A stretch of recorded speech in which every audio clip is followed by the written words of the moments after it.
자, 오늘도 만나서 반갑습니다. 오늘 날짜가 4월 1일 만우절이죠. 2022년 현재까지 출시된 제품들은 다음과 같습니다. 갤럭시 S21을 시작으로 해서 A53, A33, A23 그리고 아이폰 SE3 등 1분기만 해도 굉장히 많은 제품들이 출시가 되었는데요. 그런데 정말 이 만우절 장난이라고 하고 싶게 정말 볼 게 없습니다. 삼성의 신제품 플래그십 라인업은 GOS 이슈로 민심이 날아가버린 상태이고요. 보급형 모델들 또한 A52s 그리고 A32 등 작년 출시작들이 훨씬 더 좋다라는 평가가 이어지고 있기 때문인데요. 아이폰 SE3도 재탕을 거듭하면서 큰 관심이 가지 않고 있는 상황인 건 마찬가지인 상황입니다. 그렇기 때문에 2022년도 모바일 시장의 기대감은 올해 하반기 9월 이후로 밀려나 있는 상황이고요.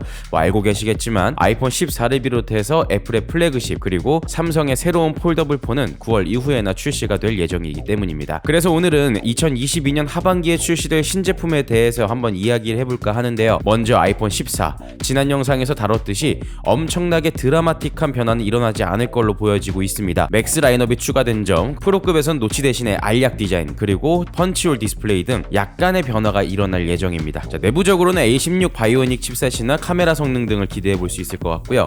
그렇다면 삼성은 어떨까요? 작년부터 지금까지 굉장히 흥행 중인 Z 플립 3에 이어서 네 번째 폴더블 스마트폰 출시를 준비하고 있습니다. 이 또한 마찬가지로 지난번 영상에서 설명드렸듯이 각종 특허와 특허 도면 등이 유출되면서 기대를 모아지고 있는데요. 가장 최근 소식으로는 플립 그리고 폴드 외에 한 가지 모델이 더 추가될 예정이라고 합니다. 이번에 삼성에서 등록한 코드명은 총 3가지로 B4, Q4 그리고 N4라고 합니다. 플립과 폴드의 코드명이 B3와 그리고 Q3였던 것을 감안한다면 N4는 새로운 폼팩터를 가진 스마트폰이 될 것이라는 루머가 떠돌고 있는데요. 제기된 가능성은 총 2가지로 롤러블 형식의 롤러블 폰, 3등분으로 2번 접히는 형태의 폴더블 폰이 될 수가 있다고 합니다. 이렇게 보면 두 제조사의 컨셉이 확실히 달라진 것을 알 수가 있죠. 애플은 칩셋, 최적화, 속도 이런 부분에서 확실한 우위를 점하고 있는 것을 알 수 있었습니다. 아직 스마트폰에는 적용되지 않았지만 M1 칩셋이 아이패드에 탑재된 것으로 보아서는 향후 아이폰에서도 탑재될 가능성이 높아 보이고 있고요. 현재 출시된 A15 바이오닉이나 앞으로 나올 A16 바이오닉 칩셋 역시도 경쟁자가 없다고 말씀드릴 수가 있을 만큼 아주 막강한 성능을 보여주고 있습니다. 추가로 뇌이징에서 오는 감성도 절대적으로 무시를 할 수는 없겠죠. 자, 그렇다면 이에 대응하는 삼성의 컨셉은 무엇일까요? 논란이 있는 상황에서 말을 하기가 조금 조심스럽긴 하지만 앞으로는 폼팩터 원툴이 되지 않을까 싶습니다. 이미 GOS 논란이 계속해서 이슈가 되는 한 성능적인 부분에서는 경쟁 제조사를 따라갈 수 없다고 판단이 되는데요. 그렇기 때문에 새로운 형태의 폼팩터 그리고 디자인에 집중한 생산과 개발을 하지 않을까 싶은 생각이 듭니다. 물론 그 전에 이번 GOS 사태와 같은 일이 일어나지 않도록 투명한 스펙 공개와 안정성을 추구를 먼저 해야겠지만요. 자, 아무튼 1분기부터 각자 다른 행보를 보여주고 있는 애플과 삼성을 볼 수 있는데요. 과연 메인 이벤트 격인 가을에는 어떤 모습으로 우리를 만나게 될지 기대가 많이 되고 있습니다. 자, 오늘 전해드릴 소식은 여기까지입니다. 당분간 모바일 쪽 신제품 소식이 없을 예정이라